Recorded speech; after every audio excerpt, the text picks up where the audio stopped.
तो मेरे को लगा ये ऐसी कैसी बात कह रहे हैं, ये तो दमदार बात है, सुननी चाहिए।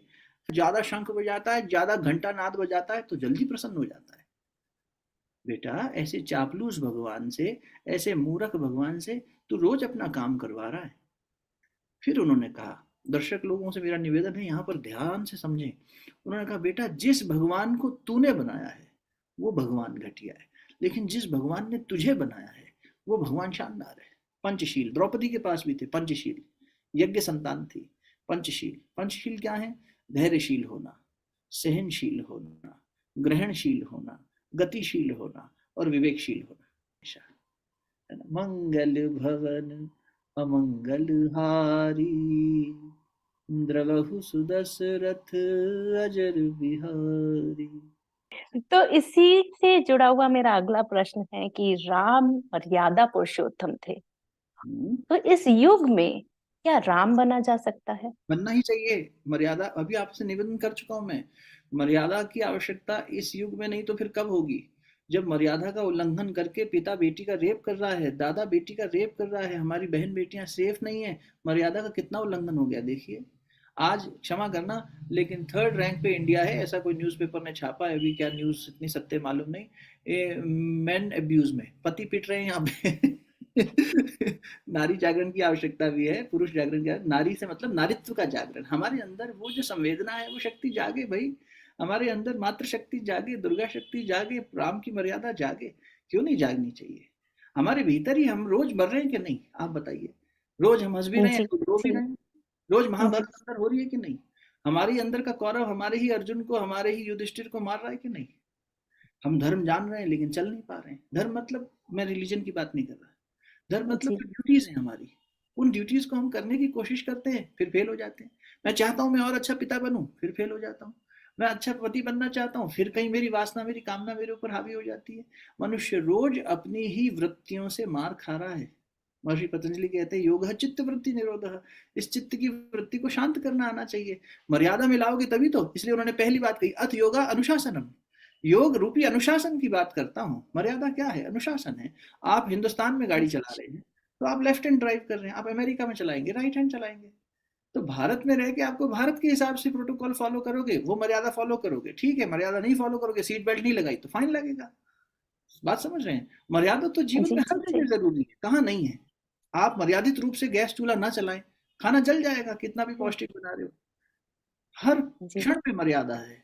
इस युग में तो मर्यादा की और अधिक आवश्यकता है। जहां पर फिसलन इतनी ज्यादा है, जहां पर नेगेटिविटी इतनी ज्यादा है, वहां मर्यादा ही एक समाधान है।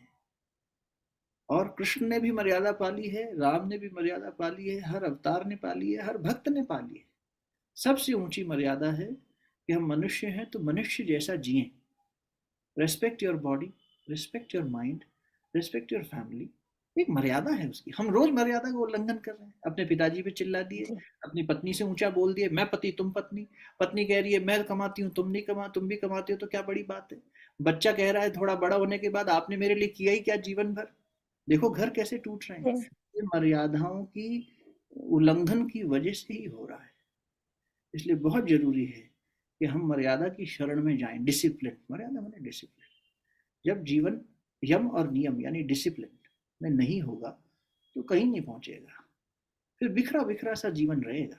तो जिनसे भी जी ये, हम, मेरा हाथ जोड़ के निवेदन है, हम अपने जीवन को देखें। हम जितने बिखरे हुए हैं ना, उन्हें समेटने के लिए हमें डिसिप्लिन लाना पड़ेगा। शरीर जितना वीक हुआ है, एक डिसिप्लिन में लाओगे तो ठीक होने लगेगा। मन जितना इनडिसिप्लिन है, उसको डिसिप्लिन में लाओ। शुरू यहाँ से करो। ये नहीं कि अपने बच्चे को डिसिप्लिन में लाना ही हमारी मर्यादा है, या अपनी पत्नी को, अपने पति को, अपने माता पिता को, अपने ऑफिस को, अपने जूनियर को नहीं। बाहर का संसार बाद में, पहले भीतर के संसार को मर्यादित तो करो। उस मर्यादा की परिभाषा तो सेट करो अपने लिए, और उस पर जीने के लिए जो तपस्या करनी पड़ेगी, त्याग करना पड़ेगा। मर्यादा का पालन करना पड़ता है तो धैर्य रखना पड़ता है। सिग्नल अगर रेड है तो रुकना पड़ेगा, धैर्य करना पड़ेगा, आपको कितनी भी जल्दी हो। मर्यादा का उल्लंघन सिर्फ जी इमरजेंसी काल में किया जा सकता है। इमरजेंसी की मर्यादा अलग है। कृष्ण ने जो किया वो इमरजेंसी थी। तो वहां इमरजेंसी में आप देखिए, आप डॉक्टर हैं, हम मरीज हैं। हम रोज आएंगे आपके पास, या आपके पास 100 मरीज आते हैं रोज, तो आप टोकन दे देते हो सबको, मर्यादा है। हाँ भाई टोकन नंबर बुलाएंगे, जब तुम आना नहीं तो फिर तुम्हारा टोकन नंबर छूट गया तो फिर लास्ट में नंबर लगेगा, मर्यादा है। लेकिन अभी इमरजेंसी हो जाए, अकाल पड़ जाए, तब तब आप अपने क्लिनिक में बैठ के इलाज करेंगी क्या? नहीं, आप मर्यादा तोड़ देंगी। आप संसार में जाके मेडिकल कैंप लगाएंगी, चलो हैजा फैल गया, मैं हैजे की दवाई दूंगी, मैं हैजे की डॉक्टर हूँ, करेंगी ना अगर आप में संवेदना होगी तो जब मर्यादाएं टूटी तो भगवान ने इमरजेंसी में नया रूल लागू कर दिया कि भाई धर्म नहीं छूटना चाहिए, इसलिए कृष्ण मर्यादा तोड़ते दिखाई देते हैं, एक्चुअली वो मर्यादा तोड़ नहीं रहे हैं। मर्यादा ही पुरुषोत्तम है, वो भी वही है।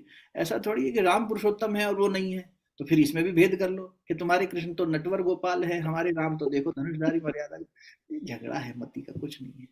थोड़ा सा सोचेंगे ना तो विचार ही हमें बता देगा, हमारी बुद्धि बता देगी कि सब एक ही है, सब मामला एक ही है। तुम्हें जो चाहिए, आप होटल जाते हैं, एलआडी कार्टे, ये खाना है, south Indian, north Indian, Chinese, continental etcetera, उस हिसाब से ऑर्डर करते हो। आपको चाहिए कि मेरे अंदर कल्याणकारी शक्ति बढ़े, तो कल्याण वाली एनर्जी वो बुक निकाल लो, तो शिव कल्याण की शक्ति है, अशिव का नाश करते हैं, तो ओम नमः शिवाय मंत्र जप लो।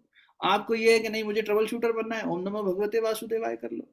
आपको ये है कि नहीं मुझे तो अपने अंदर की असुरी शक्तियों को मारना है, तो दुर्गा की शरण में चले जाओ। ये तो आप तय करो ना, you are a seeker, why should somebody else tell you? You decide what you want to eat, and if you are grown up enough to convey it, tell your mom, मम्मा आज ये खाने का मन है, माँ बना देगी। उसको कह दो आज ऐसा, मैं ये शक्ति जागृत करना चाहता हूँ, इसकी उपासना करेंगे, इसके साथ बैठेंगे, अग्नि के पास बैठोगे गर्मी आएगी, नदी के पास बैठोगे शीतलता आएगी, शीतलता है। इसके पास बैठोगे उसके गुण आएंगे। आप ट्रेन में सफर करिए और कोई ताश खेलने वाला मिल जाए, देखो फिर आसपास सब ताश खेलने लग जाते हैं, जिसके पास बिल्कुल। बैठते हैं उसके गुण आते हैं। इसलिए जो गुण डालना है अपने अंदर वो ले आओ, सारे गुण मर्यादित ही हैं, सारे सद्गुण मर्यादित हैं, चाहे वो कृष्ण की शरण से लो, चाहे शिव की शरण से, चाहे राम की शरण से, पर शरण में जाओ तो सही। मतलब सीखने के लिए जहाँ शरण में तो जी। जाना, आपके घर में जहाँ वाईफाई अच्छा आ रहा है वहां जाओगे, अपने आप अपलोड डाउनलोड फास्ट हो जाएगा, दूर जाओगे तो स्लो हो जाएगा। जितना नजदीक जाओगे उस डिविनिटी के, इसलिए जितना मंदिर जाओगे या ऐसे स्थान पर जाओगे जहाँ ऊर्जा ज्यादा है, उतना जल्दी ये अपग्रेड हो जाएगा अंदर का ऑपरेटिंग सिस्टम। ये तो आसान हम्म। बनाना ना जीवन को, इस बात की झगड़े में क्योंकि हम मंदिर क्यों जाए, अरे इसलिए जा भाई मूर्ख, क्योंकि तेरे हित की बात हो रही है। सब अपग्रेड। बहुत ही मजा आने वाला है। ये है रैपिड फायर राउंड, जिसमें थोड़ी मस्ती हो जाए राम जी के साथ। तो मैं कुछ बोलूंगी और आपको फटाफट से उसमें कुछ चुनना है। तैयार हैं आप? जी ठीक है, देखते हैं कितनी तैयारी है। तो आपको अगर दर्शन बोले जाएं कि आपको एक किसी के दर्शन मिलेंगे, क्या चूज करेंगे? माता सीता या प्रभु श्री राम? अच्छा इन दो में से चुनना है? अच्छा, एक ही के दर्शन मिलेंगे। तो मैं सीता माता के दर्शन करना चाहूंगा, क्योंकि माँ ही पिता का परिचय कराती है। राम से मिले तो हो बहुत सकता ही है सीता वाल्मीकि के आश्रम में हो, लेकिन सीता से मिल लिए तो राम से मिल ही लेंगे, है ना? बहुत ही बढ़िया। इसीलिए मैं अगर आप युद्ध लड़ते रामायण का, तो तीर अच्छा, कमान चलाते या फिर गदा? देखिए दोनों ही एक हैं, अलग अलग है ही नहीं।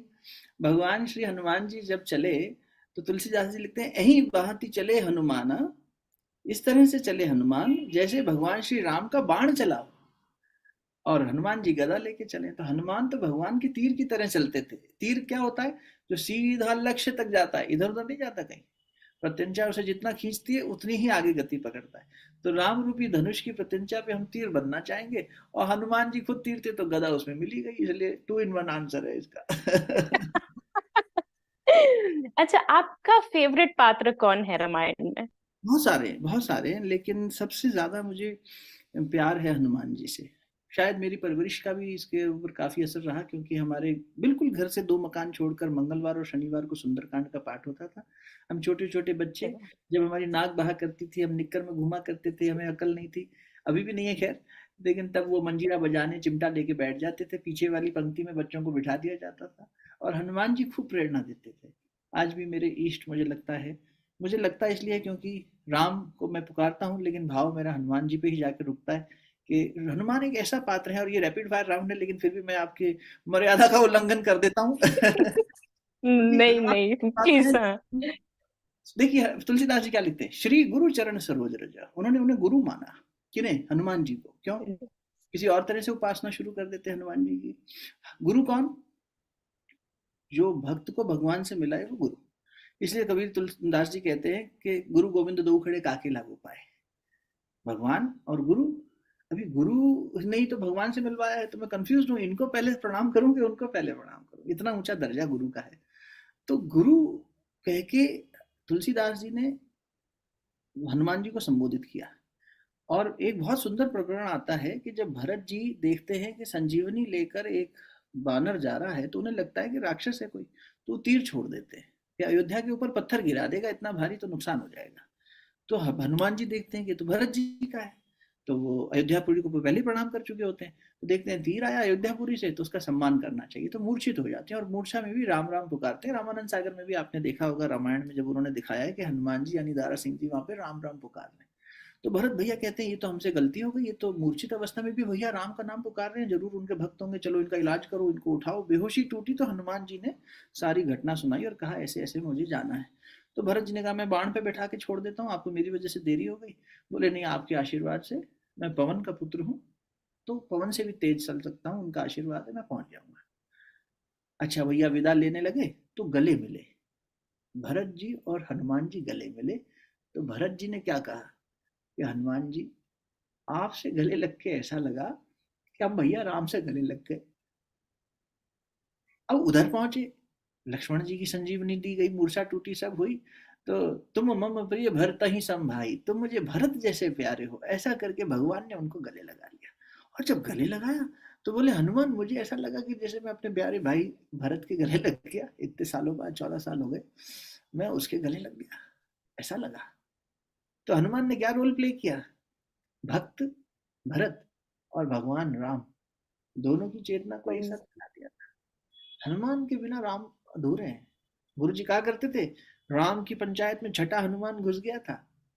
राम की पंचायत में दो, चार भाई और पत्नी, 5 लोग बैठे ही हैं। पंचायत तो 5 की होती है। जब आप भगवान राम के परिवार का दृश्य रखते हो अपने घर में, तो राम पंचायत, भैया राम पंचायत की फोटो है क्या, देना जरा, अपने पूजा में बिठाएंगे। लेकिन उसमें देखोगे तो हनुमान जी एक्स्ट्रा बैठे हुए हैं।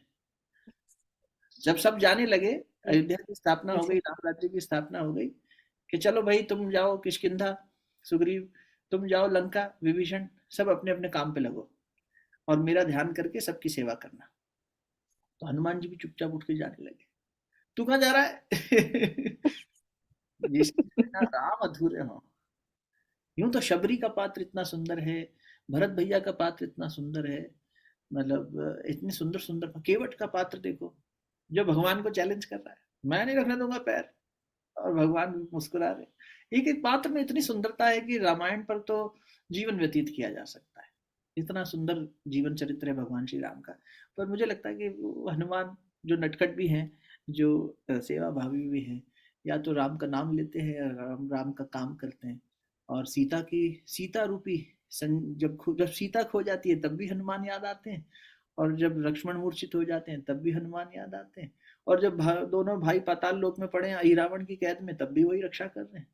तो मुझे लगता है हनुमान मुझे प्रिय लगते हैं उस दृष्टि आपके फेवरेट। से, सुपर बहुत हीरो। ही बढ़िया। Super hero. तो आपके हिसाब से सबसे ज्यादा इम्पोर्टेंट पात्र रामायण का कौन बस है?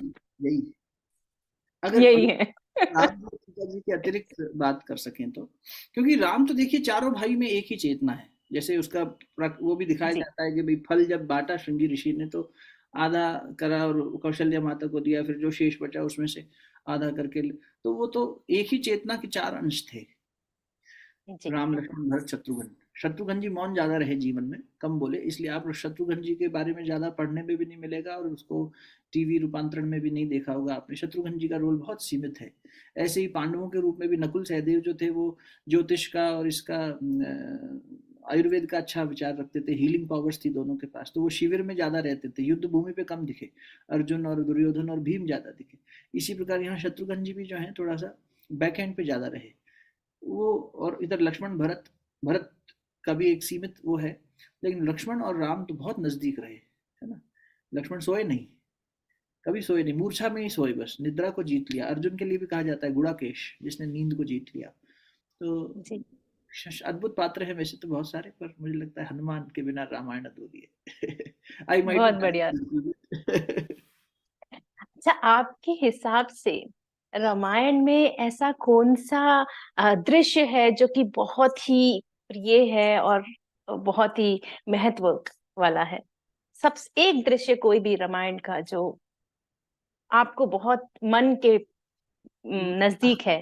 आप मुझे व्यक्तिगत होने में परमिट कर रही हैं कि मैं अपना मत रखूं जो मुझे प्यारा है, नॉट कि वैसे क्या प्यारा होना चाहिए। मुझे शबरी की प्रतीक्षा बहुत प्यारी लगती है। भरत ने भी प्रतीक्षा नहीं करी, भरत पीछे चले गए बुलाने के लिए, फिर उसके बाद भगवान की पादुकाएं लेके आ गए। एक अभी बड़ा संगीत किसी ने अच्छा लिखा होगा, वो बहुत सारी रील्स में आया कि राम आएंगे तो अंगना सजाऊंगी, राम आएंगे तो दीप जी। जलाऊंगी। लेकिन शबरी राम आएंगे तो करूंगी ऐसी प्रतीक्षा नहीं कर रही। शबरी तो अपना सजा रही है, जब तुम्हें आना हो तुम्हारी मर्जी। हम रोज सजा रहे हैं क्योंकि हमारे गुरु ने कहा है। थोड़ा मैं उसका अपमान नहीं कर रहा, बहुत अच्छी बात लिखी है उन्होंने, जिन्होंने लिखी है, गाया भी गया है, ठीक है। लेकिन शबरी की भक्ति और हमारी भक्ति में ये अंतर है। हम कह रहे हैं राम आएंगे तो अंगना सजाऊंगी, हम सजा रहे हैं, तुम्हें जब आना हो तब फुर्सत मिले तब आ जाना। और शबरी माता ने ही राम जी को सुग्रीव का पता बताया था। जब उन्होंने सारी बात कर ली, नवधा भक्ति दे दी, तो भगवान ने कहा अब सीता माता को कुछ पता हो तो बताओ माता, बेर खा लिए, नवधा जी। भक्ति सुना दी सब करके। बोले हाँ सुग्रीव के पास जाओ, उसे पता होगा। अब मैं चलती हूँ। योगाग्नि से उन्होंने शरीर छोड़ा और चली गई। तो एक भिलनी के रूप में, और एक मतलब जिसका कोई आगे पीछे नहीं, ऐसा पात्र है शबरी। शबरी मलई स्थान है जी। हमारे यहाँ। और जी। उन्होंने वो मतंग ऋषि के आश्रम का रास्ता रोज बुहार देती थी, बाहर से बैठ के थोड़ा उपदेश सुन लेती थी। और मतंग ऋषि के शिष्य सोचते थे कि रास्ता किसने साफ कर दिया। तो ऋषि अपनी चेतना से समझ जाते थे कि एक भिलनी आती है वो कर जाती है। तो जब शरीर छोड़ने लगे तो आश्रम में बुलाया, तो सबने कहा अरे अछूत को बुला रहे हैं, अरे गुरु थोड़ी ना इस छुआछूत में पड़ता है। तो शरीर छोड़ने का समय है, बोले उसके दर्शन करके जाऊंगा। और उसको प्रसाद रूप में क्या दे गए कि स्वयं राम तुम्हारे पास आएंगे। भरत राम के पास गए हैं, हनुमान राम के पास गए हैं, विभीषण राम के पास गए हैं, सीता माता राम के पास जाना चाहती है, पर राम किसके पास गए? केवट के पास गए, अहिल्या के पास गए, भिलनी के पास गए। जहां दैन्य भाव है वहां भगवान जाता है, खुद जाता है। आप अवधपुरी जाएं, बिल्कुल जाएं, भगवान श्री राम के मंदिर जाएं, दर्शन करें जब सौभाग्य मिले। पर अपनी स्थिति ये बनाए कि आपके पास भगवान की चेतना खुद दौड़ी चली आए। कबीरा मन निर्मल भया जैसे गंगा तीर, और पाछे पाछे हरी फिरे कहत कबीर कबीर। शबरी के पीछे राम भाग के जाता है कि तेरे बेर खिला दे, है ना। तो बहुत वो बहुत बढ़िया भैया। अच्छा, शबरी के बेर या फिर माता सीता की रसोई का भोजन? शबरी शबरी शबरी शबरी। अगर आप राम हैं और लक्ष्मण जी या हनुमान जी, क्योंकि राम जी को लक्ष्मण जी और हनुमान जी दोनों ही बड़े प्रिय थे। हाँ एक को चुनेंगे, किसको चुनेंगे? भगवान, ये तो बड़ा ही, वो तो मुश्किल, ये तो राम जी भी मुश्किल में आ जाएंगे मुझे लगता है। तभी तो ये मस्ती टाइम है सर भैया, तभी तो ये रैपिड फायर है। हाँ ये थोड़ा कठिन है। मुझे लगता है दोनों को इसमें बराबर ही देखना चाहिए। एक डिप्लोमेटिक आंसर नहीं दे रहा हूँ, मतलब आप देखें लक्ष्मण क्या है। लक्ष्मण है वैराग्य का प्रतीक, लक्ष्य किया हुआ मन लक्ष्मण। जब हम अब हम इन्हीं सारे पात्रों को अपने जीवन में उतारे, क्योंकि आपने मुझे राम बनने का अधिकार दिया है, और अपने अपने राम, हम भी अपने राम, तुम अपने राम। तो राम है ब्रह्म चैतन्य, सुप्रीम कॉन्शियसनेस। अब वो सुप्रीम कॉन्शियसनेस कब एक्शन में आएगी? जब अंदर डिवोशन यानी सीता होगी। लेकिन अकेली सीता से भी बात नहीं बनेगी, इसलिए तीनों साथ चल रहे हैं, राम लक्ष्मण और जानकी, है ना। राम लक्ष्मण जानकी तीनों साथ चल रहे हैं। लक्ष्मण, ये तीनों साथ चलेंगे तब जीवन चलेगा। तो लक्ष्मण क्या है? लक्ष्य किया हुआ मन, लक्ष्य किया हुआ मन। मन ने एक लक्ष्य किया, और हमने अपने जीवन में जो कुछ भी किया है, इस मन को जब तक हमने लक्ष्य के लिए प्रेरित नहीं किया तब तक नहीं हुआ। चाहे पढ़ाई थी, चाहे कॉलेज था, चाहे नौकरी थी, चाहे विवाह का जीवन है, जो भी। तो ये लक्ष्य लेकर मन चलता है और एक डिवोशन चाहिए उस लक्ष्य के साथ, तभी हम अपने लक्ष्य को अचीव कर पाते हैं। तो भगवान यानी डिविनिटी हमारे अंदर एक्टिव कब होती है? जब डिवोशन होगा और वैराग्य होगा। लक्ष्मण वैराग्य का प्रतीक है, डिटैचमेंट, और फिर हम उसमें चलेंगे। भक्त की परिभाषा, जो विभक्त ना होता उसे भक्त कहते हैं। लेकिन प्रॉब्लम क्या हुई, इस इक्वेशन में भी हनुमान कहाँ घुस बैठे? गुरु के रूप में। मन लक्ष्य की तरफ प्रेरित है, भगवान की तरफ चल रहा है संकल्पित होकर। जैसे आपने संकल्प लिया, मैं अपने हेल्थ पे काम करूंगी, मैं अपनी जी। पेरेंटिंग पे काम करूंगा, मैं अपने दाम्पत्य जीवन पे काम करूंगा, मर्यादा पे काम करूंगा, ठीक है। प्रेरणा आई, अंदर से संकल्प हुआ, लक्ष्य उठ लिया मन ने, डिवोशनली लगे भी, लेकिन गिरेंगे, कभी कभी मूर्छित भी होंगे। तब हनुमान को आना पड़ेगा, तब गुरु की आवश्यकता पड़ेगी। एक गुरु से शिष्य ने पूछा, Guru ji, what is more important, the destination और द पाथ? तो गुरु ने कहा, the companion. Hanuman is that companion. उनकी कंपनी होगी तो लक्ष्मण मूर्छित भी होंगे तो समझ जाएंगे। इसीलिए राम को दोनों की आवश्यकता है। चेतना को जागृत होने के लिए लक्ष्य किया हुआ मन भी चाहिए और औषधि करने वाला गुरु भी चाहिए। इसलिए थोड़ा सा बहुत सुंदर। दोनों को ही चुन लो तो फायदा है, एक को मत चुनो। बहुत सुंदर भैया, बहुत ही सुंदर। तो यहाँ पर हमारा रैपिड फायर राउंड खत्म हुआ और हाँ, अब मेरे मन में एक और तासुआ प्रश्न कितने है। हुआ? डिस्टिंक्शन आ गई। अरे राजे हो, राम जी ने राज रख ली। जी। तो अब मेरे मन में एक प्रश्न है कि राम जी ने हनुमान जी को अपना दास बनाया और राम जी शिव जी के भी उपासक थे और हनुमान जी तो शिव जी के ही अंश हैं, तो उन्होंने अपना दास कैसे स्वीकार किया उन्हें? झगड़ा करवा के ही रहोगी सब में। हम सबसे कह रहे भेद मिटाने की जगह फिर से भेद कर दिया। देखो, आपके पति पति रूप में अपना सम्मान रखते हैं, बच्चों में भी माता पिता के प्रति सम्मान है। बहुत बार पुअर पेरेंटिंग पेरेंटिंग में एक गलती हो जाती है। Poor parenting in the sense, माँ बाप की गलती, मम्मा अच्छी के पापा अच्छे, दादा अच्छे के नाना अच्छे। ये प्रश्न वैसा ही प्रश्न है। देखिए, दोनों समान चेतनाएं हैं। राम, हम बचपन में जब इस बात को समझे, तो हम शिव जी के मंदिर में आज भी जाते हैं तो उनसे राम राम कहते हैं, और राम जी के मंदिर में जाते हैं तो हम नमः शिवाय कह देते हैं, क्योंकि तुम्हें वो प्यारे, तुम्हें वो प्यारे, दोनों दोस्त हो, दोनों एक दूसरे का करते हो। तो हम वैसे एक बात कही। तो अब आप देखो कि आपके पति देव अपनी जगह अपना सम्मान रखते हैं, लेकिन कभी ऐसा कोई आयोजन हो घर में, तो वो सब्जी भी लेने दौड़ रहे हैं, वो रसोई में वो काम भी कर रहे हैं जो यूजुअली आप ज्यादा संभालते होंगे, है ना भाई? अपना अपना जिम्मेदारी है, लेकिन वो आपकी जी। जिम्मेदारी संभालने में आपके सहायक बन जाए, तो वो छोटे हो जाएंगे क्या? नहीं। या वैसे वर्षा देख लो, उनकी जिम्मेदारी है बच्चों को स्कूल से लाना ले जाना, मान लीजिए गाड़ी चलाते हैं, अधिकतर वही चलाते हैं, लेकिन जरूरत पड़ी तो स्टेयरिंग व्हील पे आप भी आ गए ना। तो इसमें मुझे लगता है कि कहीं भी ऐसा नहीं है कि उन्होंने उनको अपना दास बना के या कैसे। शिव जी खुद ही चाह रहे हैं कि भाई, अगर वैसे पकड़े तो कथा ये कह रही है कि शिव जी खुद चाह रहे हैं कि मैं राम जी की लीला में कुछ सहयोग करूं और ऐसा सहयोगी बनूं कि अनन्य, तुम और हम पक्के चेले हैं, तो अब पक्के दोस्त हैं, तो भाई भले ही कुछ भी रोल मिल जाए लेकिन हमें तुम्हारे साथ रहना है। ठीक है भैया, ये रोल कर लो, ठीक, वैसा कर लिया। तो उसमें और फिर सिखा भी रहे हैं कि देखो दास से भाव क्या होता है। भगवान में थोड़ी ऊंच नीच है कि तुम ऊंचे हम नीचे, कि पहले वो जी। शेषनाग के राम बड़ा के लक्ष्मण बड़ा के बलराम बड़े के कृष्ण बड़ा। सेम चेतना है, अलग अलग रूप में है। तो मुझे लगता है कि वो बहुत। हमें सिखाने के लिए कि गुरुदेव कहते थे, स्वयं को अधिकाधिक छोटा बना ले बेटा। जितना छोटा बनता जाएगा उतना अध्यात्म जीवन में आ जाएगा। छोटा मतलब बड़प्पन किसे कहते हैं? जहां आपके साथ बैठकर हमें बड़ा महसूस हो, हमारी वैल्यू नहीं है इतनी, लेकिन आपने हमें वैल्यूबल बना दिया तो हम बड़ा महसूस कर रहे हैं। ये आपका बड़प्पन है कि आपने हमें बड़ा महसूस करा दिया, वरना हम क्या चीज। वैसी बात, जहां आपके साथ दूसरे व्यक्ति को भी बैठ के अच्छा लगे, ऊंचा उठे, उसकी चेतना ऊंची उठे। ऐसा नहीं कि बाहर से आपने उसको अच्छी अच्छी बातें कह के बढ़ा दिया, उसके अंदर उसकी इवोल्यूशनरी कुछ हो जाए कि इनके साथ बैठे तो हमारी चेतना उठी। तो भगवान राम और हनुमान जी, तो हनुमान जी से प्रश्न पूछा था, ये प्रश्न जो आपने पूछा है वो हनुमान जी समाधान कर चुके हैं।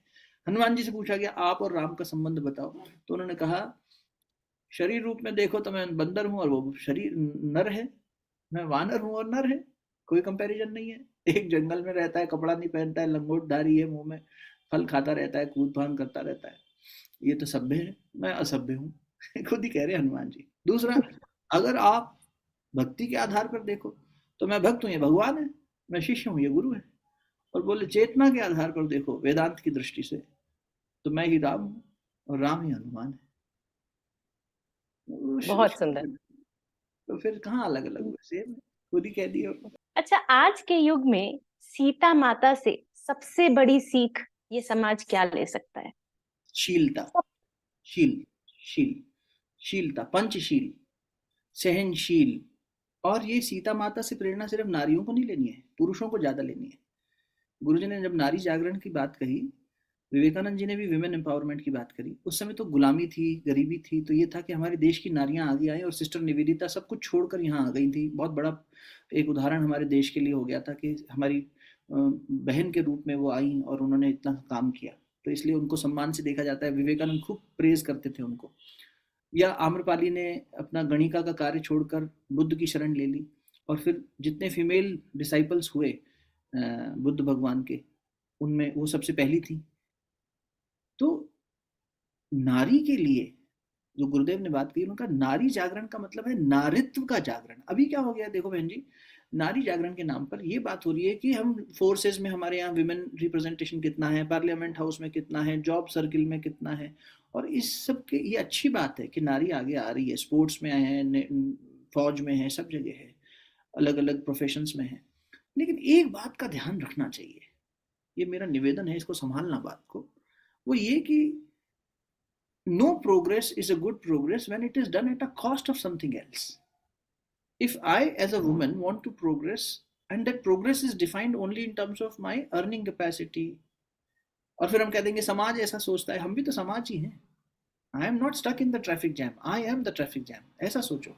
तो जब समाज के अंदर नारी के जागरण के लिए बात होती है, तो ये होता है पैसा कितना कमाती है, पैकेज कितना लाती है, हमारी बहू तो पैसा कमाती है, नौकरी करती है, तब हम बड़े हमारी बहू तो गृहिणी है, she is just a home maker. तो जस्ट अ होम मेकर हमें इंफीरियरिटी फील कराता है। परसों मेरी किसी से बात हो रही थी, उनकी जॉब छूट गई, तो उन्होंने कहा भैया मैं बड़ी उदास हूँ, डिप्रेस्ड हूँ। मैंने कहा क्यों? बोले मेरी जॉब छूट गई। तो मैंने कहा तेरी आइडेंटिटी तेरी जॉब ही थोड़ी थी सिर्फ, you are much more than that job. तो क्या हो गया, हमने अपने आप को ना एम्पावरमेंट के नाम पर ये मान लिया है कि हम अपने अंदर पैसा कमा लेंगे तो हमारी वैल्यू हो जाएगी संसार में। सक्सेस की ये परिभाषा बदलनी पड़ेगी। इसकी जगह ये देखना चाहिए कि अब हुआ क्या, ये होना अच्छी जगह थी, अपनी जगह ठीक है, इसमें कोई गलत नहीं है, लेकिन हुआ क्या, it happened at the cost of that special trait which a woman had, वो कम होने लग गया। वो थी संवेदना, वो था प्रेम, वो थी सहिष्णुता, वो था कंपैशन। अब क्योंकि कॉम्पिटिटिव वर्ल्ड में जा रही है, सेल्स करना है, ये करना है, वो करना है, कट थ्रोट कॉम्पिटिशन, तो वो कहाँ संवेदना रही। बच्चे को किसी क्रैच में छोड़ दिया, माँ बाप के पास जा नहीं पा रही, सास ससुर का ध्यान रख नहीं पा रही, पति के साथ समय बिता नहीं पा रही, और पैसा कमा के खुद को स्थापित करके साबित करना चाह रही है, क्योंकि समाज चाह रहा है। We are seeking validation from the society. Sita ने सोसाइटी से वैलिडेशन नहीं मांगा। सीता जनक की पुत्री है, सिर्फ जनक से पूछती थी या सुनैना से पूछती थी, इसलिए नहीं कि मेरे माँ बाप, क्योंकि जनक राजऋषि है। हे अर्जुन, राजाओं में मैं हूं जनक। भगवान ने उपाधि दी है खुद को जनक की। जो पालक हो, जनक यानी जो सेवा करने वाला हो, सबको ध्यान रखने वाला हो, प्रजा का पालक हो, तो आप ये देखिए कि वो शील सीता जी में था। अगर कोई महिला अपने पैसा कमाने की आवश्यकता को पूर्ण करते हुए, क्योंकि कई बार परिवार की आवश्यकता भी होती है, इन चीजों का भी ध्यान रख लें तो वास्तव में, और अगर कोई पुरुष, हम लोग इतने नालायक हैं, मैं सारी पुरुष कम्युनिटी के लिए कह रहा हूँ, ये हमें संवेदना नहीं है, हम रूखे हैं, हमें इसके लिए मेहनत करनी पड़ेगी। आपको शायद ना पता हो, भारतीय संस्कृति में ये कहा भी जाता है ना, यत्र पूज्यते नारी, नारी, नारी का जहाँ पूजन होता है वहां देवता रमण करते हैं। हमारी संस्कृति कृषि प्रधान थी, वी वर एन एग्रीकल्चर जी इकोनॉमी ऑल द टाइम। जी और जी। हमारे यहाँ बीज बोने का अधिकार पता है किसे था? किसान बीज नहीं बोता था, किसान बीज बोने का लेबर करता था। बीज कब बोना जाना है, ये महिला तय करती थी, या तो उसकी माँ या बहन या पत्नी, जो भी घर में बड़ी एक महिला ऐसी, क्योंकि संवेदनशील है, वो प्रकृति से जुड़ी हुई है। नारी शरीर में मून साइकिल होती है, पुरुष शरीर में नहीं होती, मासिक धर्म जिसे हम कहते हैं। हम नेचर जी। से जुड़े हुए हैं नेचुरली। सृजन की क्षमता किसमें है? हम किससे पैदा हुए? एक नारी के गर्भ से पैदा हुए हैं। ये नारी ने हमें तब से अपने पाला। ये उसके पास विशेष एक एक घड़ा था, एक यूट्रस था, एक वूम्ब था, जिसमें उसने, मेरी माँ ने मुझे पाला। संसार के हर प्राणी ने एक नारी से जन्म लिया है। तो हमें नारित्व का जागरण होना चाहिए, और वो नारित्व का प्रतीक सीता माता है। शील, पंचशील द्रौपदी के पास भी थे। पंचशील, यज्ञ संतान थी। पंचशील, पंचशील क्या है? धैर्यशील होना, सहनशील होना, ग्रहणशील होना, गतिशील होना और विवेकशील होना। नारी, जहां पे ये शीलता आ गई, तो मेरे अंदर की, इसलिए हम देखते हैं अर्ध नारीश्वर का चित्र, आधे पुरुष और आधे स्त्री के रूप में शिव और पार्वती को। क्यों? ये लेफ्ट हेमिस्फीयर और राइट हेमिस्फीयर हमारे ब्रेन का क्या है? लॉजिकल माइंड और इमोशनल माइंड, इमोशनल ब्रेन और लॉजिकल ब्रेन। हमारे अंदर इमोशनल इंटेलिजेंस भी होनी चाहिए, कॉग्निटिव इंटेलिजेंस भी होनी चाहिए। गुरुदेव माता जी की समाधि स्थल है, सजल श्रद्धा प्रखर प्रज्ञा। तुम्हारे अंदर श्रद्धा भी होनी चाहिए और प्रज्ञा भी होनी चाहिए। You should be intellectually good also and emotionally well also. दोनों चीजें होनी चाहिए। जब ये दोनों करने लगोगे तब बैलेंस बनेगा। ज्यादा इमोशनल हो गए, भावुक हो गए, तब भी कोई फायदा नहीं। ज्यादा सोचते रहे तब भी कोई फायदा नहीं। दोनों का बैलेंस करो और चल पड़ो। सीता माता ने जीवन भर वही प्रेरणा दी है। नारी की यही प्रेरणा है। नारी, संसार में किसी भी ऐसी नारी को देख लीजिए जिन्होंने श्रेष्ठ जीवन जी के दिखाया हो, संसार का उत्थान किया हो। चाहे संध्युताई सबकाल हो, चाहे कोई प्रोफेशन में हो, चाहे वो किरण बेदी को हम देखते हैं, उनसे इंस्पायर होते हैं, चाहे इंदिरा नूई को देखते हैं कि पेप्सी की सीईओ रही, जो जहां भी पहुंचे हैं। चाहे मिलिट्री में कोई हमारी माँ बहन गई हो, जैसे कल्पना चावला गई थी। बहुत सारे ऐसे उदाहरण हैं। आप देखें तो उन्होंने इन पंचशीलों का जीवन में अभ्यास किया, तभी वो हम सबके लिए प्रेरणादायी हुई। तो सीता को अपने अंदर इस तरह से जन्म दिया जा सकता है, बढ़ाना चाहिए। बहुत सुंदर भैया। अच्छा, मेरे को ये जानना है, जैसे आप साउंड हीलिंग एक्सपर्ट हैं और हमारे मंदिर में 1200 किलो का घंटा अभी मतलब स्थापित होगा, तो क्या उसकी विशेषता है? क्या उसका मतलब स्थान है? 1200 किलो का घंटा क्यों वहां पर स्थापित किया जा रहा है? देखिए, मैं एक्सपर्ट नहीं हूँ, पहली बात। दूसरा, लेकिन ये है कि इस पथ का पथिक होने के नाते हमारे यहाँ नाद ब्रह्म है। नाद ब्रह्म, जी। शब्द ब्रह्म, नाद ब्रह्म। इस सृष्टि में एक नाद निरंतर गुंजायमान हो रहा है। माता जी कहा करती थी निरंतर अनहत नाद जिसे कहते हैं। कबीर ने उसे अनहत नाद कहा। कैलाश खेर जी ने गाया था, अनहत नाद बजाओरी मिल सब, आज मेरे पिया घर आए हैं। है ना? भगवान कब आ रहा है? जहां नाद है। Sound and light, these are two fundamental energies which are governing the universe. और दोनों का ही हमारे जीवन पे प्रभाव है। आप एक गीत सुन लेते हैं तो आपके अंदर वीरता का भाव, अभी 26 जनवरी आ रही है, हमारे अंदर शौर्य जाग जी। जाएगा। देश के प्रति वीरता का भाव सुनेंगे तो भारत माता की जय निकल आएगा। अगर हम सैड सॉन्ग सुने, वही जगजीत सिंह है, उनकी गजल सुन लीजिए, उदास भी हो सकते हैं। और वही उनके भक्ति गीत सुन लीजिए, तो हो सकता है भगवान के प्रति भक्ति भी जाग जाए। ये संगीत का असर है। हमारे यहाँ राग जीवन को जगाने वाली और जीवन को गति देने वाली हुआ करती थी। चाहे वो अलग अलग मल्हार हो, चाहे दीपक हो, चाहे दूसरी रागें हो, है ना? तो ये सब राग और संगीत जो है मंदिर में, इसीलिए कि मंदिर में जब आप घुसते हैं तो एक बेल लगा दी गई इन्वर्टेड पोजीशन में, कि उसको बजाएंगे तो उसकी वाइब्रेशन से पहले मन शांत हो। साउंड की वाइब्रेशन से मन एक सर्टेन स्टेट ऑफ फ्रीक्वेंसी में आए, और उसकी उस स्टेबल फ्रीक्वेंसी स्टेट में जब आप अंदर जाएंगे, तो जिस समस्या का समाधान लेने आप उस गर्भगृह में जा रहे हैं, उसका समाधान आप लेके आ पाएंगे। नहीं तो विचलित मन क्या समझ पाएगा, बताइए? मन को स्थिर होना जरूरी है। तो उसकी जी। स्थिरता के लिए साउंड वाइब्रेशंस मदद करती हैं। अब 1200 किलो हो सकता है, उसका आयाम इतना बड़ा है, मंदिर का परिसर इतना बड़ा है, इसीलिए इतना वजनदार लगा रहे हो। लेकिन वजन से ज्यादा आवश्यक है उसमें धातुएं कितनी मिली हैं। तो हमारे यहाँ पंच धातु, पहले कई कई ऐसे मंदिर हैं जहाँ पे कामाख्या माता का मंदिर है, और है जहाँ मंदिर में बेल चढ़ाई जाती है। जब लोग अपनी कामना करते हैं कुछ, कि हम मंदिर में जी। घंटी चढ़ाएं, तो वो पंच धातु की होगी कि तीन धातुओं की होगी कि सप्त धातु की होगी कि अष्ट धातु की होगी। तो इस तरह से धातु, 8 धातुएं जो हैं, उन सबको आपस में मिला के बेल्स बनाई जाती हैं और मंदिरों में लगाई जाती है। अब ये अपनी अपनी, इसका विज्ञान ये है, बाकी इसमें भावना पक्ष भी है। आप अगर बाकी बिहारी मंदिर जाएंगे तो एक भी बेल नहीं मिलेगी। वहाँ ये है कि हमारे कृष्ण लला सो रहे हैं, बेल बज जाएगी तो डिस्टर्ब हो जाएंगे। वो वृंदावन धाम की महिमा है। भक्तों का अपना तरीका है, लेकिन इसका जी, विज्ञान ये है कि हमारा मन शांत हो जाए और उनकी वाइब्रेशंस के साथ में, और जहां जहां तक वो वाइब्रेशंस फैलेंगी, इतने जी, बड़े नाद, इतना नाद जो पैदा होगा और वो आसपास के वातावरण में जब प्रसारित होगा, एक तरह से जी, जी, ट्रांसमिट होगा, तो साउंड जी। वाइब्रेशंस सबके मन के अंदर इतना अच्छा असर डालेंगी। तो बढ़िया है, मंदिर में इसलिए बेल लगाई जाती है। बहुत बढ़िया भैया। अच्छा, मेरा ये आखिरी क्वेश्चन, मन तो नहीं कर रहा बोलने का आखिरी क्वेश्चन, बट रामलला की मूर्ति काले रंग की बनाई गई है। कुछ विशेष बात है कि काले रंग की क्यों बनाई जाती है या काले रंग की क्यों बनी है? नहीं, ये ऐसा नहीं है कि देखिए, रंग की महिमा है। कलर हमारे यहाँ चिकित्सा के रूप में, एक थेरेपी के रूप में देखा जाता है। और श्वेत और काला, ये दो रंग अधिकतर यूज होते हैं भगवान के प्रतिमाओं का निर्माण करने में। आप साउथ इंडिया में जाएंगे तो ब्लैक स्टोन ज़्यादा मिलता है, इसलिए वहाँ ब्लैक ज़्यादा यूज होता है। नॉर्थ इंडिया में वाइट स्टोन ज़्यादा मिलता है, इसलिए वाइट यूज होता है। और जो इस मूर्ति का निर्माण जिन्होंने किया है, उन्होंने ही Netaji Subhash Chandra Bose, statue of liberty, statue of unity जो अपनी ये सरदार पटेल जी की है, इन सभी मूर्तियों के निर्माण में उनका नाम शायद योगी राज है। एक यंग स्कल्पचर है, पहले आईटी में रहे और फिर उसके बाद वो अपने, उनके दादाजी भी मूर्ति का निर्माण करते थे, पिताजी भी करते थे, तो वो इसी कार्य को उन्होंने आगे बढ़ाया और उन्होंने ही इस मूर्ति को बनाया भी है। और साउथ में ही निर्मित हुई है मूर्ति। और ये अच्छा बात है, इससे पूरे देश का योगदान, क्योंकि नहीं तो ऐसा लगता है कि राम नॉर्थ इंडिया के भगवान है, साउथ इंडिया के नहीं है। हमारे हमारे रामन है, वहां पे एक एन एक्स्ट्रा लग जाता है ना, कृष्ण का कृष्णन, राम का रामन हो जाता है। तो ऐसा नहीं है, पूरे देश का योगदान लगा है। मुझे लगता है कि इतना ही विज्ञान है, बाकी इसमें बहुत ज्यादा ये नहीं है। स्टोन की अपनी वैल्यू होती है, नो डाउट, उसकी जो जी, वाइब्रेशंस होती हैं उसका वो है। लेकिन अब इसमें क्या है, इस तरह से इसका मूल्यांकन करेंगे तो ये लगेगा अच्छा ब्लैक की वाइब्रेशन ज्यादा होती है, व्हाइट की कम होती है, ये वो ऐसा लगने लगेगा। जी, जी।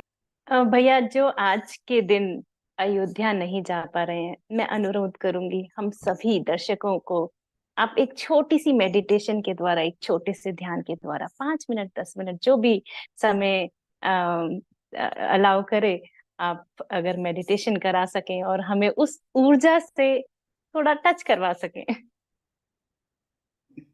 तो हम राम को फिर व्यक्ति के रूप में मर्यादित, सिर्फ सीमित नहीं कर देंगे। मेरा ऐसा जी, जी, सुझाव है। ध्यान के जी, माध्यम से अपने अंदर की उस चेतना को ही राम में बना लेंगे, है ना। जैसे गुरु जी, को भी कहा जाता है कि गुरु कोई व्यक्ति नहीं, शक्ति है। हम क्या करते हैं, व्यक्तिगत होकर गुरु को भी सीमित कर देते हैं।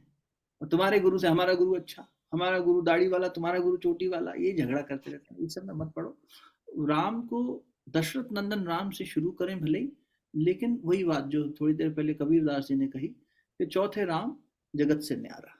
एक जगत से न्यारा है जो सारी व्यवस्था को चलाता है, ईशा अनुशासनम, है ना। वो पहला जी, उपनिषद है ईशावास्य उपनिषद। वो क्या कह रहा है, ईशा वास्यम इदम सर्वम, ईश्वर का वास सर्वत्र है। तो सर्वत्र जिस ईश्वर का वास है, जो सब में रम रहा है, वो राम, उस राम का उपासना करते हैं। आपने आदेश किया है तो बिल्कुल छोटा सा करते हैं। निवेदन है जो साथ बैठे हैं कि शरीर को स्थिर कर लें, नेत्र कोमलता से बंद कर लें। मैंने फिलहाल आपको भी म्यूट कर दिया है और हम ध्यान के अंदर गति करते हैं। शरीर को स्थिर करके नेत्र कोमलता से बंद करके बैठें। आप कुर्सी पे बैठे हो कुर्सी पे बैठे रहें, आसन पे बैठे हो आसन पे बैठ जाएं। इस समय सुनते हुए यदि आप गाड़ी चला रहे हो तो ही ध्यान ना करें, नेत्र खोले रखें, लेकिन हाँ, सुनते सुनते ध्यान करें।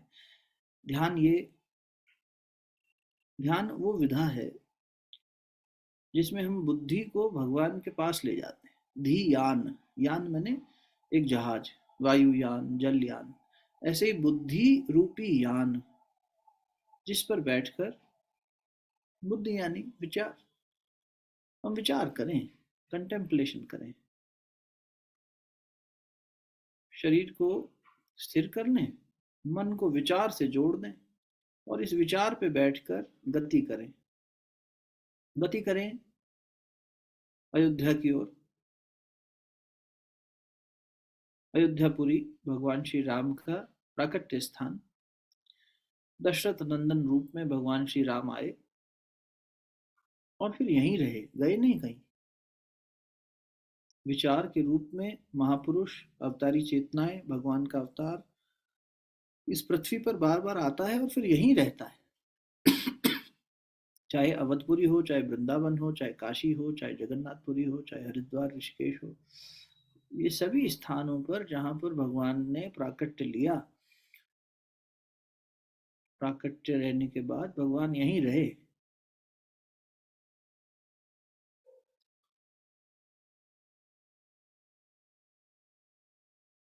भावना करें, आप भगवान के गर्भगृह में, यानी जहां भगवान रामलला के रूप में, एक छोटे बालक के रूप में प्राकट्य भय, प्रगट कृपाला दीन दयाला कौशल्या हितकारी। वो कृपालु भगवान कौशल्या का हित करने के लिए और उनके माध्यम से, माता कौशल्या के माध्यम से हम सबका हित करने के लिए प्रकट हुए। भाई प्रकट कृपाला दीन दयाला, दीनन के प्रभु राम। जब दैन्य आता है, हे शबरी माँ, जब किसी के जीवन में दैन्य आता है, दीनता आती है, तो वहां भगवान आ जाता है। जीवन में कभी हीनता नहीं, दीनता लाना, दीनता, दैन्य भाव से, सेवा भाव से भगवान की शरण में।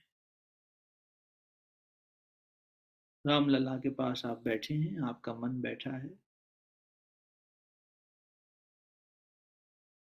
और हर्षित हो रहा है। हर्षित महत्तारी मुनि मनहारी अद्भुत रूप विचारी। ये अद्भुत रूप लेकर आए, विचार कर रहे हैं। क्या अद्भुत रूप लिया है? धनुष लेकर आए, अद्भुत लीलाएं करी। राजा बनते बनते वनराज बन गए, वन में गमन करते करते इतने संतों से मिले, इतनी लीलाएं वहां करी, ऋषियों के तप की रक्षा करी, क्षत्रिय धर्म भी निभाया, पुत्र धर्म भी निभाया, राजा का धर्म भी निभाया, पिता का धर्म भी निभाया, पति का धर्म भी निभाया। ब्रह्म चैतन्य स्वरूप स्वयं राम बनकर आए और उनकी लीला देख रहे हैं। शिव जी, पार्वती जी, ब्रह्मा जी, नारद जी, सब लीला देख रहे हैं। लीला में कोई भ्रमित भी हो रहा है, गरुड़ जी भ्रमित हो गए, हम भ्रमित ना हो, बस भगवान की लीला को देखिए। लीला का मूल्यांकन करने के लिए बुद्धि परिमार्जित करनी आवश्यक है। भगवान से यही प्रार्थना, हे भगवान, ये अद्भुत रूप लेकर आप आए, सुंदर लीलाएं आपने करी, इनसे हम प्रेरणा प्राप्त कर सके, इनसे हम और प्रखर बन सके और श्रेष्ठ हमारा जीवन बन सके। हमारे जीवन में हम राम जपें, उससे ज्यादा ये भी जरूरी है कि हम मर्यादा का स्थापन करें, पालन करें। स्थापयामि ध्यायामि, मर्यादा की स्थापना और मर्यादा का ध्यान रखना।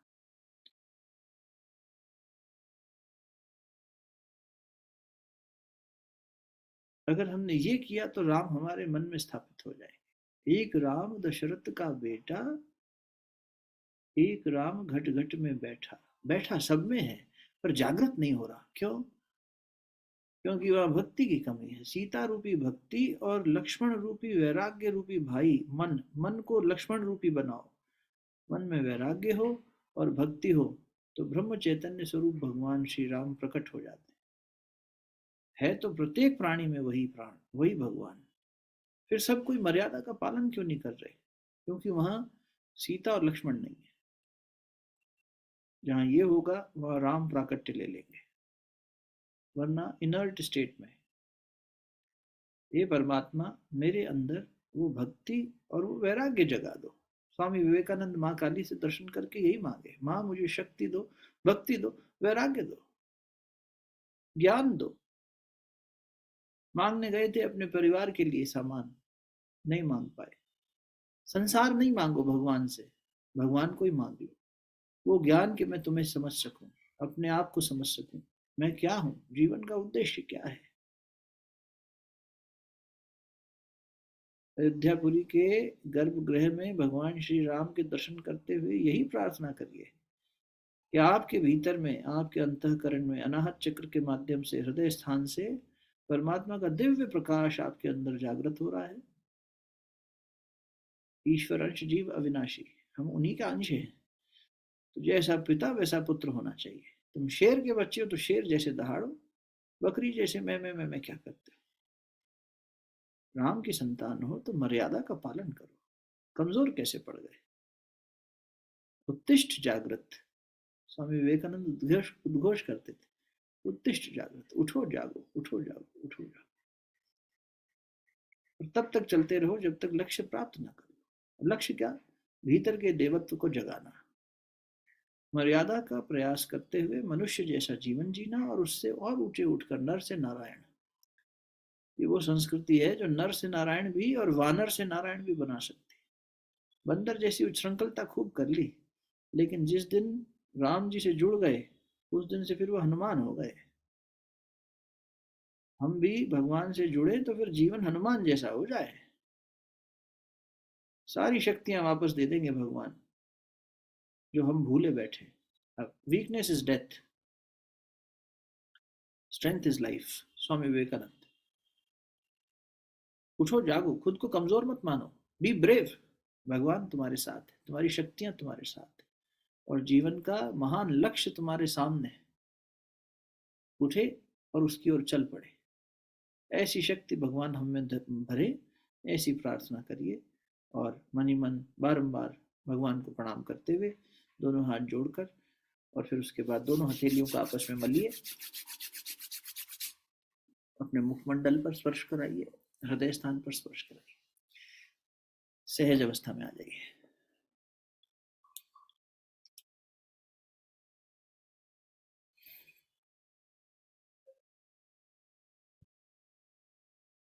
आप म्यूट पे हैं।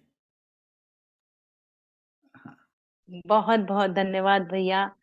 इतनी ऊर्जा महसूस हुई और मजा आ गया। सच आपको में धन्यवाद। ऐसा ही लगा जैसे हम सभी मिलकर और अयोध्या पहुंच गए हैं और अयोध्या नगरी के पूरी ऊर्जा का आनंद उठा रहे हैं। बहुत बढ़िया। घर में भी उसी ऊर्जा को बांटिए, दीपोत्सव मनाइए और राम की मर्यादा हम चिंतन करें। दीप तो जला लेंगे पर अंदर भी ये दीपक जले, ये प्रकाश बढ़े कि एक माँ के रूप में, एक स्पाउस यानी जीवन साथी के रूप में, एक घर के सदस्य के रूप में, एक नागरिक के रूप में और एक मनुष्य के रूप में मेरी वो मर्यादाएं क्या हैं और मेरे से चूक कहाँ हो रही है, मैं कहाँ लड़खड़ा रहा हूँ। ये जब मैं देखने लगूंगा तब राम प्रकट होने लगेंगे। तब सार्थकता है राम को पढ़ने की, भगवान तक पहुंचने की। नहीं तो फिर वैचारिक बात है, हमने अपने विचार रखे, आपने अपने रखे, सुनने वालों ने अपने सुने, तो फिर हम पहुंचे कहाँ? ये जो आपने मंथन चिंतन का ये आयोजन किया, ये मंथन से मक्खन निकलना चाहिए ना। मंथन तो तब सार्थक है, ब्रेन स्टॉर्मिंग कह लो, ब्रेन चर्निंग कह लो, लेकिन जब मथा जाता है तो अंदर से कुछ नया जो अभी तक नहीं दिख रहा था, मक्खन दिखाई नहीं दे रहा है, वो गिलोय जा रहे हैं यशोदा मैया, लेकिन एकदम से माखन प्रकट हो गया। तो ये मंथन जब अंदर चलेगा ना, तो फिर मरा मरा भी करोगे तो जी। राम समझ में आ जाएगा। फिर सीधे उल्टे की बात ही नहीं, फिर शुद्ध अशुद्ध की बात ही नहीं, कर डालो बस। बहुत सोचते विचारते मूल्यांकन करते समय बीत गया, अब चलना चाहिए, व्यक्ति को करना चाहिए कुछ, मुझे ऐसा निवेदन है। बाकी तो भगवान की शक्ति है, करा रही है और इतना सब कुछ हो रहा है, और भी आगे अच्छा होगा ही, सबके जीवन में बढ़िया होगा, ये तय बात है। बहुत बढ़िया भैया, बहुत ही अच्छा। मेरा लास्ट प्रश्न, आप बार बार कहेंगे लास्ट बोल रही है, पर मेरा मन एक वो जिज्ञासु हो रहा है। हम्म, अगर एक युवा चाहे अपनी जर्नी स्टार्ट करना, तो हम्म, दो ग्रंथ आते हैं हम सामान्य रूप से हमारे सामने, गीता और रामायण। पहले किसको पढ़ा जाए और पहले मतलब कैसे शोध किया जाए कि पहले मैं गीता उठाऊं या पहले मैं रामायण उठाऊं? जहाँ हमारी स्थिति हो, क्योंकि गीता जी को अगर आप देखेंगे, स्पेशली हम भगवत गीता जी की बात कर रहे हैं, भगवत गीता को हम इतना सम्मान क्यों देते हैं? क्योंकि वो बैटल फील्ड में खड़े होकर कही हुई एक ऐसी सोल्यूशन है। It's a solution and it's a scripture which qualifies to be a psychological book also, जो साइकोलॉजी यानी मन के पूरी गति को समझाती है। भगवान ने 2/62 और 63 में बताया कि मनुष्य को गुस्सा क्यों आता है और उसका सर्वनाश कैसे हो जाता है। ध्याय तो विषयान पुंसा संगस्तेषु उपजायते, संगात उपजायते काम काम क्रोध उपजायते। हे अर्जुन, जब मनुष्य कोई डिजायर करता है, कोई विचार करता है, तो कैसे उसे पाने की इच्छा करता है, मिल जाता है तो उसमें लालच आता है और डर आता है कि कहीं खो ना जाए, नहीं मिलता है तो घबरा जाता है कि गुस्सा आ जाता है कि अरे मेरे को नहीं मिला, फ्रस्ट्रेट हो जाता है, फिर उस क्रोध की स्थिति में सम्मोहित हो जाता है, फिर सेल्फ हिप्नोटाइज होके अपना सर्वनाश कर बैठता है। अब ये कितना अच्छा हमें समझाया गया। अब वहां पर क्या है कि मन की साइकी को इतना अच्छे से निकाल के रखा गया है। रामायण में भी है, भगवान ने मन की गति को बार बार समझाया है, ऐसा नहीं है कि वहां नहीं है। रामायण एक स्टोरी लाइन भी है, भगवान के जीवन की लीलाएं भी उसमें। गीता जी में ऐसे लीलाएं नहीं है। गीता एक उपनिषद की शैली में साथ बैठकर की हुई दो लोगों के बीच में संवाद है, जी। और उन दोनों की डिस्कशन में क्रॉस क्वेश्चनिंग बहुत है। तो रामायण में क्या होता जी। है कि कुछ लोगों को जो थोड़े रसिक हैं, मतलब जिनको रस अच्छा लगता है, भक्ति डिवोशन, तो वो कथा का भी आनंद लेना चाहते हैं और सीखना भी चाहते हैं। गीता जी। जी में it is more about questioning, debating, arguing for, वो मंथन चल रहा है, रेगुलर चर्निंग चल रही है।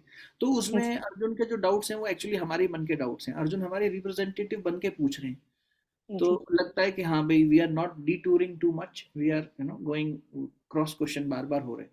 तो अगर किसी को गीता जी इसीलिए कि भाई मुझे ये वाला मेरा टेस्ट है कि I don't want to deviate from the topic and I want to stay here and continuously question answer उसको और ड्वेल करना है, इट्स लाइक अ रिसर्च, तो वहां जा सकते हैं। समाधान दोनों में मिलेंगे, पूर्ण समाधान जीवन के मिल जाएंगे। और रामायण जी में जाएंगे तो रामायण जी में ये है कि एक स्टोरी के माध्यम से आपको धीरे धीरे ठहराव में थोड़ा एंजॉय करते हुए खोजना भी पड़ेगा, है ना। वहाँ कोई डायरेक्ट बैठ के बता नहीं रहा है, unless you are listening it from a master. हालांकि वो गीता जी के लिए भी है कि उसकी व्याख्या करने वाले व्यक्ति में इतनी क्षमता हो। तो अच्छे जी। ऐसे संत हुए हैं जिन्होंने अच्छी व्याख्या करी है, उनकी कमेंट्री सुन सकते हैं, पढ़ सकते हैं।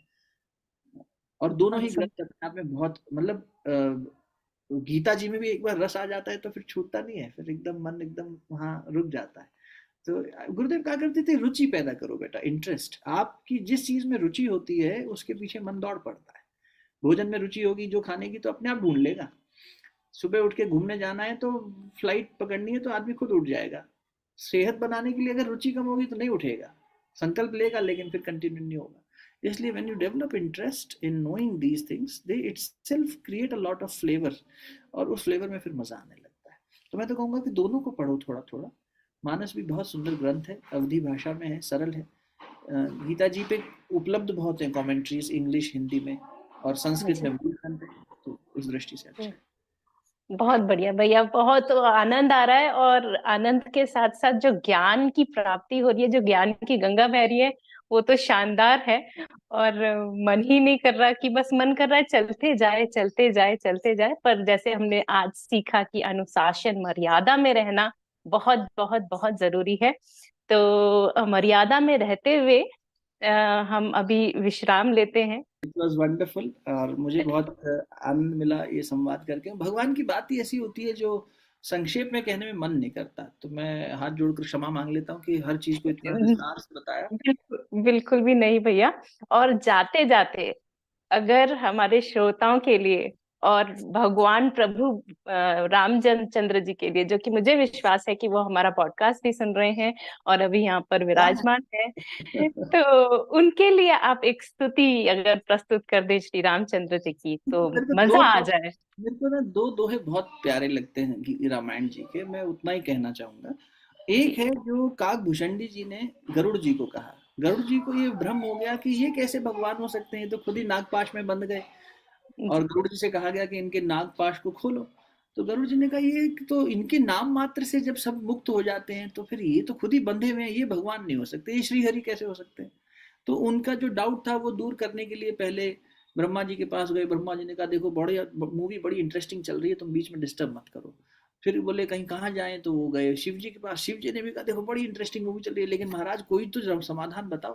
बोले नारद के पास चले जाओ, वो बता देंगे।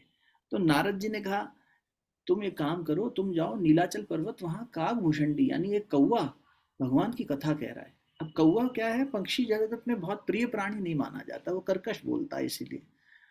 और गरुड़ जी कौन है, खगेश। खगेश यानी खग यानी पंछी, पंछियों के राजा। जी। जी। तो नीलाचल पर्वत पे एक सबसे निम्न कोटि का पंछी उनके प्राणी जगत में कथा कह रहा है राम की। हमारे जैसा छोटा आदमी भी राम का नाम लेता है तो आप जैसे महान लोग सुनते हो, वही बात वहां हुई। गरुड़ जी पहुंचे। गरुड़ जी पहुंचे तो सब खड़े हो गए, हमारा राजा आ गया। तो उन्होंने कहा, नहीं नहीं नहीं नहीं, कथा चलने दो, बैठो बैठो बैठो बैठो। काकभूषण जी ने भी प्रणाम किया। तो जब कथा शुरू हुई ना, उससे पहले उन्होंने पूछा कि आप अपना अनुभव बताइए, कथा तो सुनाइएगा ही और मेरा भ्रम दूर करिएगा। तो इन्होंने काकभूषणी जी ने जो दोहा कहा था बड़ा सुंदर है, और एक अन्यत्र जगह पे भगवान शिव ने पार्वती जी से कहा है। तो ये दो दोहे सुना के मैं विराम दूंगा वाणी को। तो उन्होंने कहा, निज अनुभव अब कहूँ खगेशा, बिन हरि भजन ना मिटहि कलेशा। मैं निज अनुभव कह रहा हूँ खगेशा, हे गरुड़ जी, बिना हरि भजन के कलेश मिटेगा नहीं जीवन का। जीवन का कलेश तभी मिटेगा जब आप अपने दिव्य चेतना केंद्र में, ईगो सेंटर से डिवाइन सेंटर में जाएंगे, तो सारे कलेश खत्म हो जाएंगे, सारी सफरिंग्स खत्म हो जाएंगी। All sufferings are because of अज्ञान, बिकॉज ऑफ माई ईगो।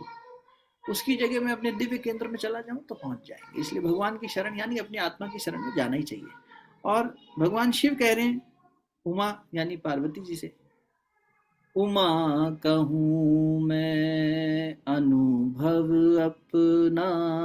और ये अनुभव की बात है, श्रोतागणों को निवेदन कर रहा हूँ, ये अनुभव है, ये सुनी सुनाई बात नहीं। आप जिस चीज का एक्सपीरियंस कर लेते हैं फिर वो ठोस हो जाती है। ये सत्य तो मैंने जी के देखा है, ये मैं किसी की सुनी हुई बात नहीं कह रहा। क्या बोले, उमा कहूँ मैं अनुभव अपना, सत हरि नाम जगत सब सपना। ये सब जगत सपना है, सत्य सिर्फ भगवान है, यानी तुम्हारी अंतरात्मा। हे अर्जुन, तेरी शुद्ध बुद्ध आत्मा सत्य है, इसकी शरण में जा। अर्जुन ने जब ये जान लिया कि मैं क्या हूं, तो अर्जुन ने अंत में क्या कहा गीता जी के, जहां गीता विराम ले रही हैं, कि स्मृति लब्धा, मुझे मेरी स्मृति आ गई। और ये स्मृति वो नहीं है कि मैं कुछ चीज रख के भूल गया तो मुझे याद आ गया कहाँ रखी है। ये स्मृति है, I have now realize what I am truly. मैं क्या हूं मुझे याद आ गया है। तो अर्जुन ने तब जब युद्ध किया, इसलिए महाभारत महान है। वरना तो घर घर की लड़ाई है, हमारे क्या लेना देना, हर घर में हो रही है, जमीन जायदाद को लेके, स्त्री को लेके झगड़ा हो रहा है, तो इसमें क्या बड़ी बात है। लेकिन वहां गीता जी हैं, इसलिए महाभारत महान हो गई। वहां धर्म की स्थापना के लिए झगड़ा हुआ। तो भीम ने तो प्रतिज्ञा करी थी, आपने देखा होगा, भीम ने बाद में जो है दुशासन की छाती फीट कर, तो मैं इसके रक्त से रक्त पीऊंगा, सब कुछ किया। वो विभत्स एकदम लगता है सुनने में, देखने में। लेकिन अर्जुन जो युद्ध लड़े हैं उसके बाद वो समता के भाव में लड़े, अपनी वास्तविक स्मृति के आधार पर लड़े। वो धर्म युद्ध हो गया उनके लिए, द्वेष के लिए नहीं हुआ, किसी प्रतिज्ञा की या अपमान के बदले के लिए नहीं हुआ, या जमीन जायदाद के लिए नहीं हुआ। अब हम धर्म के लिए लड़ रहे हैं और धर्म के तरीके से ही लड़ेंगे, कोई छल नहीं, बिल्कुल। तो मुझे लगता है कि सत हरि नाम जगत सब सपना, या जो काकभूषणी जी कह रहे हैं कि बिन हरि भजन न मिटहु कलेशा, है ना। मंगल भवन अमंगल हारी, द्रवहु सुदशरथ अजर बिहारी। दीन दयाल बिरज संभारी, हरहु नाथ मम संकट भारी। कयहु नाथ अस मोर प्रणामा, सब प्रकार प्रभु पूरण कामा। जय सिया राम, जय जय सिया रामा, जय लक्ष्मण जय जय हनुमान। सीता माता ने कहा था, कहु नाथ अस मोर प्रणामा, सब प्रकार प्रभु पूर्ण कामा। भगवान सब प्रकार से कार्य पूर्ण करने वाले हैं, उनको मेरा प्रणाम कहना। हे हनुमान जी, और मेरा प्रणाम लक्ष्मण जी को भी कहना, लक्ष्मण को भी चरण स्पर्श करना मेरी तरफ से। तो हनुमान जी चौंक गए, अरे आप ऐसी कैसी बात कह रहे हो, मैं राम जी का भक्त हूँ, आपका दास हूँ, ठीक हूँ, मैं आप उनको प्रणाम करो अपने पति तुल्य भगवान को, तो समझ में आता है। ये तो आपका बेटे जैसा है लक्ष्मण, तो जैसे मैं हूँ वैसे वो है, आप उनको भी कह रहे हो प्रणाम करना, चरण छूना। ये बात माता जी समझ में नहीं आई। सीता जी ने बड़ी अच्छी बात कही, और हमें याद रह जाए तो सारा पॉडकास्ट भी और जीवन भी सफल हो जाए। क्या सीता जी ने स्वीकार किया। सीता जी ने कहा, बेटा, हनुमान जी को, बेटा लक्ष्मण में और मेरे में एक अंतर है। लक्ष्मण ने कभी भगवान के चरणों से नजर नहीं हटाई, मेरी नजर हिरण पे चली गई थी, उनकी कभी नहीं हटी। वो हमेशा, इसलिए भगवान उनसे कभी दूर ही नहीं हुए। और मेरे से भगवान छूट गए, रावण मेरा हरण करके ले गया, क्योंकि मैंने भगवान को अपने से दूर भेज दिया किसी चीज को लाने के लिए। उनकी इस खासियत के लिए सीता जी कितनी बड़ी शिक्षण दे रही हैं, जबकि खुद माँ है। ये देखो, ये लीला होती है इसमें। अब ये ना सोच लेना कि सीता छोटी हो गई लक्ष्मण बड़े हो गए, ऐसा नहीं है। देखिए, जब आपने अपने बच्चे को चलना सिखाया तो उल्टा चले थे ना। बच्चे कहते आजा आजा आजा, आप उल्टा चल रहे थे। अब हम मूर्ख हों और कहें अरे यार ये कैसी महिला है, इसको उल्टा चल रही है, इसको सीधा चलना ही नहीं आता। ये बीमार मन है जो उल्टी करता है बार बार। अरे ये तो हमने देखा है उल्टी चाल चलते हैं। अरे वो उल्टी चाल नहीं थी, वो चलाने के लिए लीला थी। अरे ये तो ऋषि होके गुस्सा करते हैं, दुर्वासा को बात बात में ऋषि गुस्सा आ जाता है, परशुराम को गुस्सा आ जाता है। अरे भाई वो वहां एक एक सीन प्ले हो रहा है, जरूरत है उसकी, इसलिए करना पड़ रहा है। बच्चे को समझाने के लिए एक आंख प्यार की भी चाहिए, एक सुधार की भी चाहिए। हमेशा थोड़ी के उससे मतलब ये थोड़ी हो गया कि हम बुरे माँ बाप हो गए। वैसे ही हम भगवान को, माता सीता छोटी नहीं होगी लेकिन वो बता रही है कि किसी की श्रेष्ठता चाहे वो तुमसे छोटा हो दिखे तो उसका सम्मान होना चाहिए। चरण छूना क्या है? सम्मान करना। लक्ष्मण की इस बात का सम्मान है, और वो सम्मान हम भी करेंगे भले ही हम उनकी माँ क्यों ना हो।